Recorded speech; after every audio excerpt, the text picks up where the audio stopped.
حضرت نوح علیہ السلام جب کشتی میں سوار ہوئے تو انہوں نے پڑھا بسم اللہ مجریہا و مرساہا، قرآن کریم کی آیت ہے، اس میں پوری بسم اللہ الرحمن الرحیم نہیں ہے. نوح علیہ السلام نے پڑھا تھا صرف بسم اللہ، بسم اللہ. تو بسم اللہ، آدھی بسم اللہ پڑھنے کی وجہ سے ان کو نجات دی ہے اللہ نے.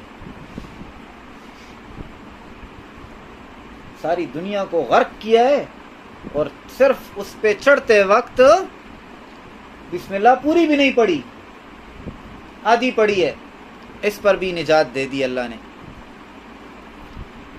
تو جو شخص پوری بسم اللہ پڑھے گا اس کو نجات کیسے نہیں ملے گی؟ میں نے داجی سے ہمیشہ سنا، ہم تو سفر پہ بڑا جاتے تھے نا، جیسے ہی بیٹھتے تھے تو دونوں ہاتھ اٹھا کے کہتے تھے بسم اللہ مجریہا و مرساہا ان ربی لغفور الرحیم. یہ پڑھتے ہوتے تھے ہمیشہ ہاتھ اٹھا کے، سفر کے لیے یہ دعا پڑھتے تھے. وہ دوسری دعا میں نے ان سے بہت کم سنی، سبحان الذی سخر لنا ھذا وما كنا له مقرنین وانا الی ربنا لمنقلبون. یہ دعا میں نے بہت سنی. بیٹھتے تھے نا، بسم اللہ مجریہا و مرساہا ان ربی لغفور الرحیم، اسی طرح پڑھتے تھے.